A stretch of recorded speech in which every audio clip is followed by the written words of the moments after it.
Hello and welcome to another episode of Industry Celebrities. My name is Kimberly Scott, former video girl and now podcast rookie.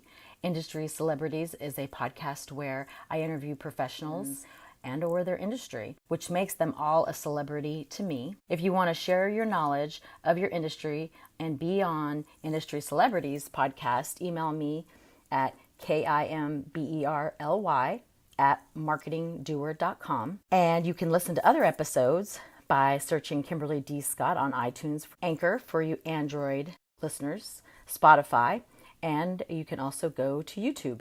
Just search Kimberly D. Scott. Please welcome today's guest, Nathan Hirsch, founder of freeup.com. Hello, Nathan, and thank you for joining me today.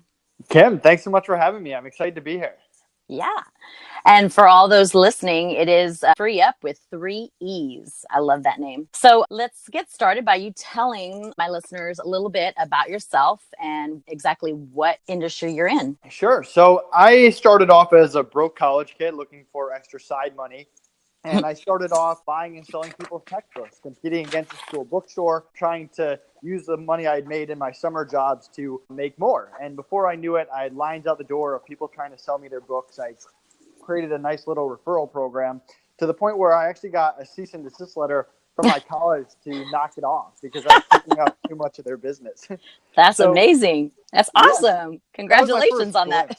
Thank you. I wish that they had your program where I went to college because that was my biggest pet peeve was, the amount we paid for college textbooks and got very little back when you returned them. Yeah, pennies on the dollar, right? Yeah. So then they had a cease and desist, and then what happened? So I learned a little bit about Amazon from selling these books, and I had been playing around with it. I knew I had to get out of the book industry. I didn't want to get kicked out of college. I also thought we'd all be using tablets by now, so I didn't think it would be a long-term solution. So I started experimenting, selling products on Amazon. I tried everything that a young guy would try, outdoor equipment, sporting supplies, video games, and I just failed over and over and over again. I couldn't get anything to sell besides these books. And it wasn't until I branched out of my comfort zone and I found a deal on baby products that my business really took off. And I got really good at selling baby products on Amazon. So if you could imagine me as a 20-year-old single college guy selling millions of dollars worth of baby products out of my college dorm room. No, I cannot.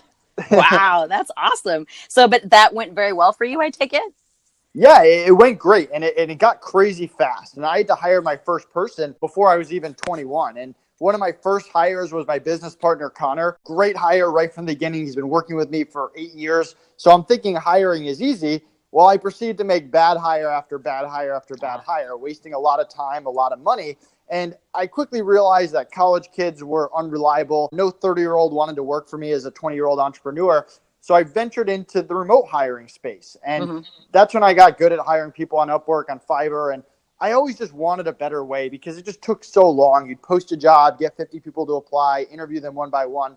And when I couldn't find a faster way, I built it myself, my own platform, FreeUp, 3 years ago, where we get thousands of applicants every week. We vet them, we take the top 1%, let them in, and then make them available quickly to clients with 24/7 support and a no turnover guarantee on the back end. If they quit, we cover replacement costs. So I pretty much built a marketplace based on what I wanted the other marketplaces to be. And that's how I went from a broke college kid to starting 2 companies. Well, that's amazing and a great story, especially the part where you tried and tried again. I don't like to use the word fail. I like to use the word experience has led you in a different direction. But yeah, that's I've found great companies come about when you're trying to solve a solution of your own.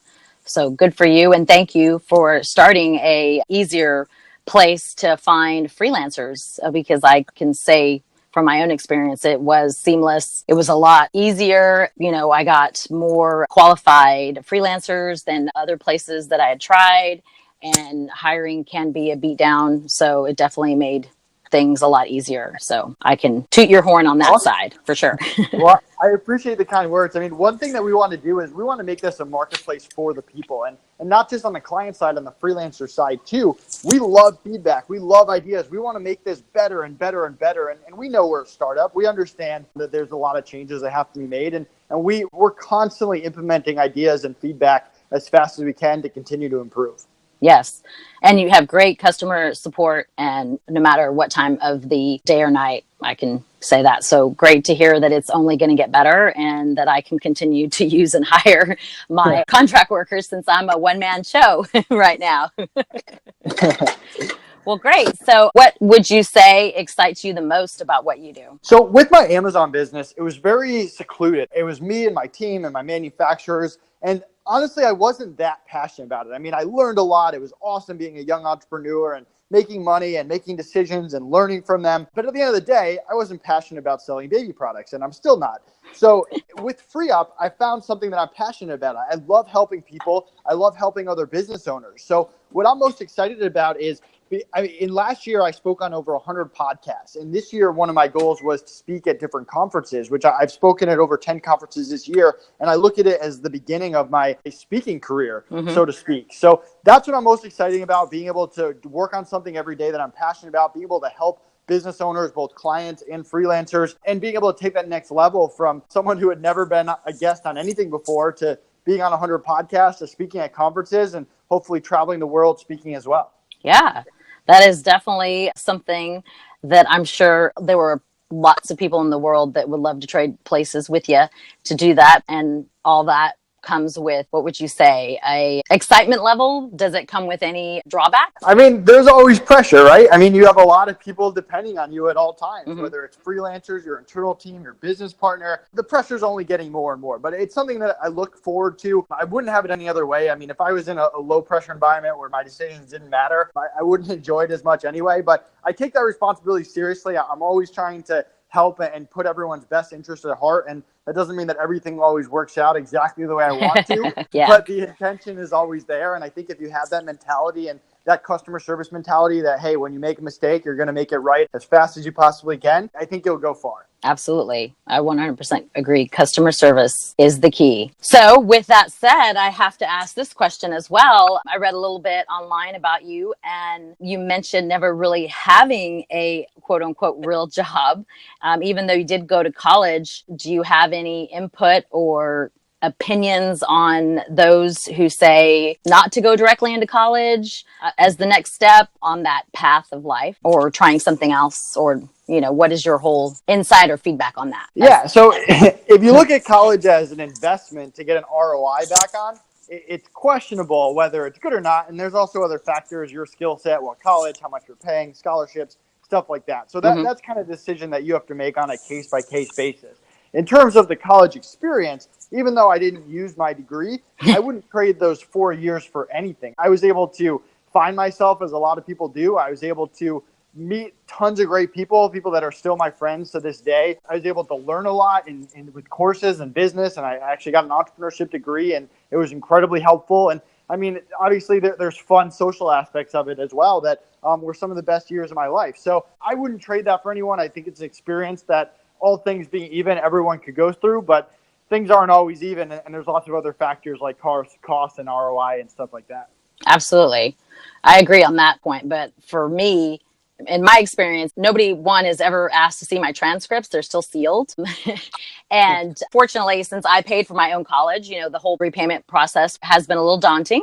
But like you said, you know, it's all based on individuals. But I wish that I would have, and I say this always, that I didn't learn anything in college except for that social aspect, but I did earn an MBA in starting my first business. So I think either way, you know, either route you go, either you jump right into it and learn as you go, or you go to school and network and meet people, because I definitely learned to socialize and get outside my box at the university I went to. But I agree with you. It's all based on the individual. So kudos to you. I have to ask this other question. Pros and cons of hiring a contractor. And you kind of already touched on what makes FreeUp different, but definitely, what would you say to someone who's listening that's like, oh, I don't know about hiring somebody I don't know? You know, what would you say your pros and cons are? Yeah, I mean, there's always risk, right? Like, even if you hire your best friend to sit right next to you, there's always a chance they do something stupid and jeopardize your business in some way. So I don't necessarily look at it as more risky or less risky. I mean, I could argue that it's less risky because these contractors are business owners. They care a lot more about their reputation and the other clients they serve than your average employee who could quit pretty easily and just go to a new job and carry on. So it really depends on the person and the situation. I mean, there are obviously large businesses out there that they need 40 full-time employees in-house. And there are small businesses that hire a VA in the Philippines part-time, and that's perfect for them. Or hire someone to run their Facebook ads at a high level that's in the US that does it every month so that they don't have to, and mission for them. And maybe they get to a point where they do need to hire a Facebook ad marketing team internally, but eventually to get there, hiring a contractor is a good way. So, I mean, there's pros and cons to everything in life on the hiring side, from cost to scalability to how much control you have over different people, an employee versus a contractor that's running their own business. There's definitely those pros and cons, and it really has to be evaluated on a case-by-case basis. Yes. I do like your little mini videos that you put out hitting on those topics. So for all who's listening, if you want to hear more in detail about it, go to FreeUp, and that's with 3es.com, or search them on YouTube. I think that's where I found your videos the first time, was straight on your website, but I could be wrong. Yeah, right on the website, right on our YouTube channel. Yeah, great.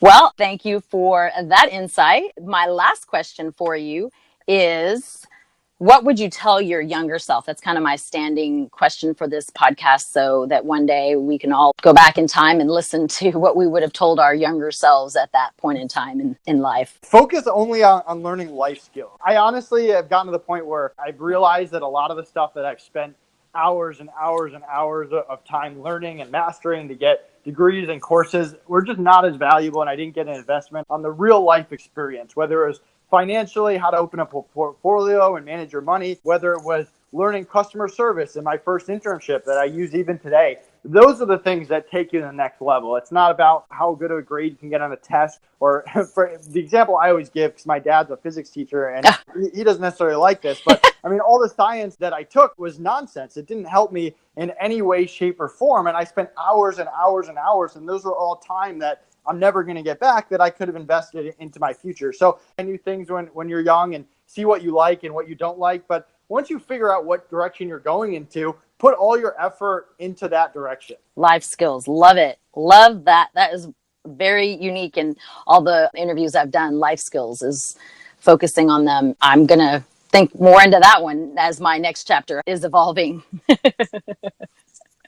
Well, I thank you very much for joining me today, Nathan. And where can people find you if they want to learn more about FreeUp? Yeah, thanks for having me. If you go to freeup.com with 3 E's, my calendar is right at the top. If anyone wants to book a free meeting with me to talk about your business and how I can help. If you go to freeup.com and sign up and create a free client account, mention this podcast, get a $25 credit to try us out. You can check out the FreeUp blog, the FreeUp YouTube channel, and connect with me on social media, Facebook, Instagram, Twitter, LinkedIn. I look forward to helping people with their hiring needs. Awesome. Great. And thank you for doing that. For all my industry celebrity listeners, I caught that. You get a discount when you mention this podcast, folks. So thank you again, Nathan, for joining me today. And now I'm up to 28 listeners. Quite excited about that. And my subscriber list is growing as well. So thank you, everyone, for listening. Search Kimberly D. Scott to subscribe to my YouTube channel, my iTunes podcast. Follow me on Facebook, Insta, Twitter, Snapchat, LinkedIn, all the same channels that Nathan just mentioned. And until next week, stay positive and keep growing. Thanks, Nathan. Thanks, Kim.